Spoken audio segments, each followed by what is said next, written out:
Thank you very much, ladies and gentlemen. I believe in God. I believe in the supernatural God who created the heavens and the earth.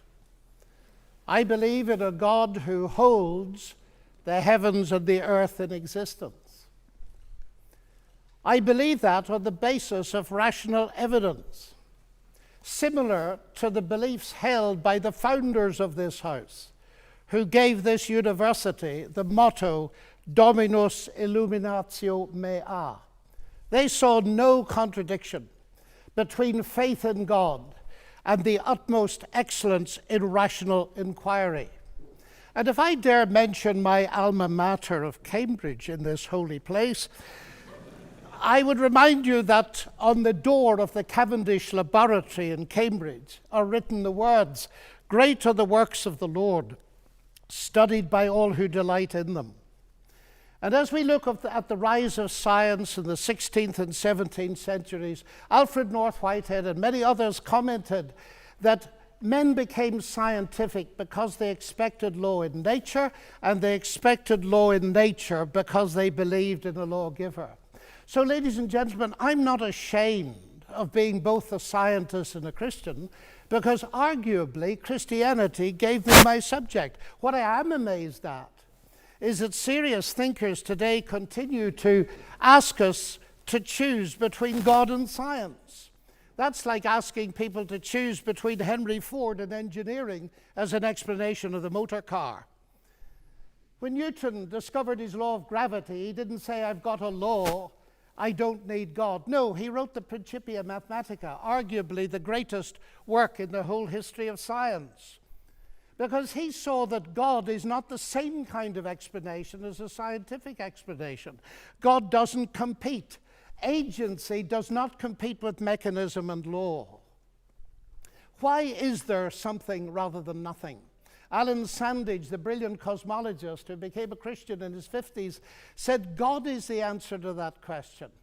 But people are now so desperate to show that the universe created itself from nothing, which seems to me to be an immediate oxymoron.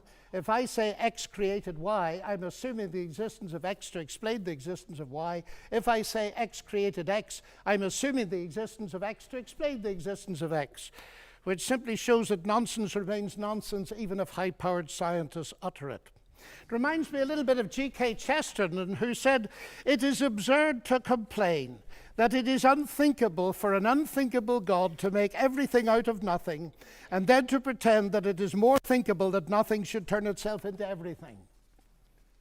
The heavens declare the glory of God, says the ancient psalm. And we've unraveled a bit of that, seeing the fine-tuning of the fundamental forces of nature. It's something that's so striking to scientists that it demands explanation. And it seems to me that Arno Penzias hit it right. He is the Nobel Prize winner who discovered the microwave background on which a lot of the evidence for the Big Bang is based. He said astronomy leads us to a unique event, a universe which was created out of nothing, one with the very delicate balance needed to provide exactly the right conditions required to permit life, and one which has an underlying, one might say, supernatural plan. But I want to come to what I think is one of the fundamental arguments for theism. I take it this house believes in reason. That's why we're all here. And as a scientist, I believe that the universe is rationally intelligible. That is something that has struck some of the geniuses of science as demanding an explanation. Einstein said the only incomprehensible thing about the universe is that it's comprehensible. And Wigner talked about the unreasonable effectiveness of mathematics. How is it that a mathematician thinking in her head in here can come up with equations that seem to fit the universe out there? Well, how is it indeed? Because the irony of the atheist position here is evident. My atheist friends, and I have many of them, tell me that the driving force of evolution, which eventually produced our human cognitive faculties, reason included, was not primarily concerned with truth at all, but with survival. And we all know, ladies and gentlemen, what has often happened and still happens to truth when individuals or commercial enterprises or nations feel themselves threatened and struggle for survival. A leading philosopher, Alvin Plantinga of Notre Dame, says if atheists are right that we are the product of mindless, unguided natural processes, then they have given us strong reason to doubt the reliability of human cognitive faculties, and therefore inevitably to doubt the validity of any belief that they produce, including their atheism. Their biology and their belief in naturalism would therefore appear to be at war with each other in a conflict that has nothing at all to do with God. Yet my atheist friends still insist that it is rational for them to believe that the evolution of human reason was not directed for the purpose of discovering truth. And yet it is irrational for me to believe that human reason was designed and created by God to enable us to understand and believe the truth. Curious logic. By contrast with that, biblical theism asserts that ultimate reality is personal and intelligent, and the reason science works, and this was the motivating force that drove the great pioneers of science, is that the universe out there and the human mind in here that does the science are ultimately the product of the same intelligent divine mind. Human beings are made, we are told, in God's image, and that means that science can be done. That makes infinitely more sense to me as a scientist than atheism does. Now let me come briefly to ethics. Ethical behavior, like rational behavior, of course, does not itself require religious belief. This is consistent with the fact that humans are created in God's image as rational moral persons. But just as I suggest that rationality cannot be explained without the existence of God, so I dare to suggest that the existence of morality cannot be explained either. As modern science sprang from Judeo-Christian sources, so did the concept of human equality. Listen to atheist Jürgen Habermas, arguably one of Germany's leading intellectuals. He said that universalistic egalitarianism, from which sprang the ideals of freedom and a collective life in solidarity, the individual morality of conscience, human rights, and democracy, is the direct legacy of the Judaic ethic of justice and the Christian ethic of love. This legacy, substantially unchanged, has been the object of continual critical appropriation and reinterpretation. To this day, there's no alternative to it. Everything else is just idle postmodern talk.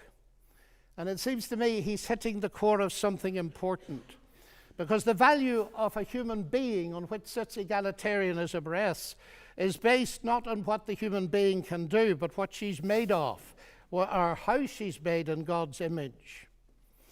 I never forget speaking on one of my many visits to Russia to a colleague in the Academy of Sciences. And he said, "You know, John, we thought we could abolish God and retain a value for human beings. We found we couldn't, and we murdered millions of them." And Alexander Solzhenitsyn has said, "If I'm asked, why is it that 60 million of my fellow countrymen were sacrificed?" He said, "The answer is, we have forgotten God." Science, of course, marvelous as it is limited. Even a Nobel Prize winner, by analyzing a cake, cannot tell why it was made. But Aunt Matilda, who made it, can tell you. She can reveal it to you. But if she doesn't reveal it to you, you'll never know. And that brings me to my next evidence. It's the same with the universe. We can analyze it magnificently. But ultimately, if it has a maker, and I believe it has, only he can tell us what it's all about. And he's done so in the powerful narrative of the Bible, in particular in its analysis of the problem with humanity, not simply in terms of behavioral breakdown between people, but a vertical breakdown of trust between us and the Creator. The unique solution to that problem is not simply in terms of human ethical development, although that's very important, but in terms of something far deeper altogether. The restoration of the fractured relationship with God through the salvation he has brought through Jesus Christ. A radical relationship that empowers us to live ethically from God. And here we reach what for me is the chief evidence, not only for the existence but the nature of God. It is Jesus Christ. He it was who not only taught the golden rule but embodied it, fed the hungry, healed the sick and suffering, and welcomed society's outcasts, brought honor and respect to the marginalized and ashamed. And he's brought forgiveness and peace to multi-millions around the world. He's able to do this, of course, because though he was a man, he uniquely never was only a man, but God become human. The central evidence for this startling claim is, of course, his historical resurrection from the dead that launched Christianity in the world. This is, of course, ladies and gentlemen, a crunch issue. If Jesus rose from the dead, death is not the end and atheism is false. If Jesus did not rise from the dead, Christianity is false. And I remember at Cambridge as a student listening to the brilliant Sir Norman Anderson, a legal expert, going through forensically the evidence from his legal perspective as a brilliant lawyer. And he said at the end of it, "The empty tomb, then, of Jesus forms a veritable rock on which all rationalistic theories of the resurrection dash themselves in vain." Just finally now, as I read the Bible, I do not only find intellectual satisfaction, but I find a great deal of that. I sense the voice of God speaking to me. You say that's intensely personal. But ladies and gentlemen, we've been asked tonight about belief in God. And I want to strongly emphasize that God is not a theory, he's a person. And if the origination of me qua person is a personal God, then the most exciting thing really is there a possibility of getting to know God? And so I don't simply believe there is a God. I've come to know him and trust him. And I have strong reasons for doing so, because of Christ dying and rising again for me.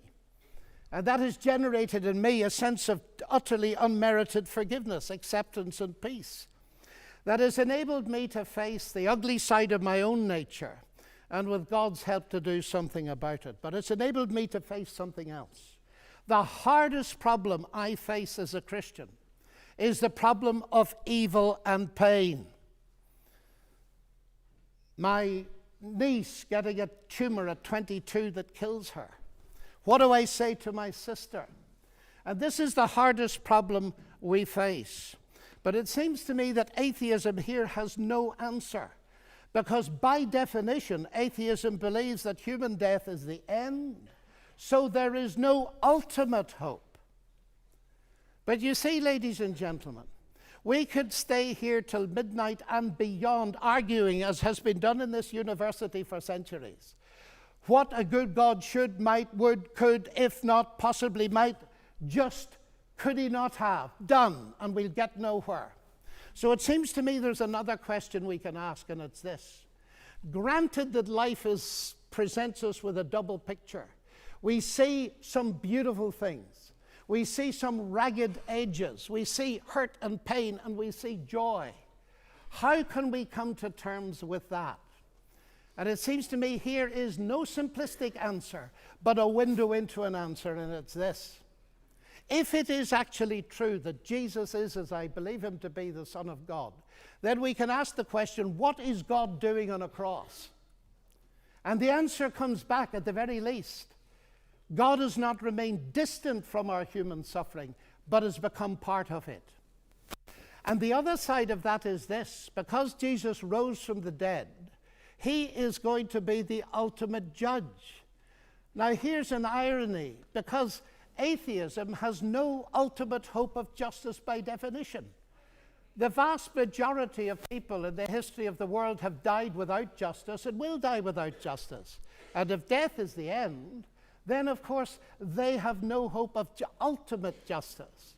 But the promise in the New Testament, guaranteed by the resurrection of Jesus, is that he is to be the judge in the coming day. So, ladies and gentlemen, those are some of the reasons why I believe that God is real and worthy to be trusted. Thank you.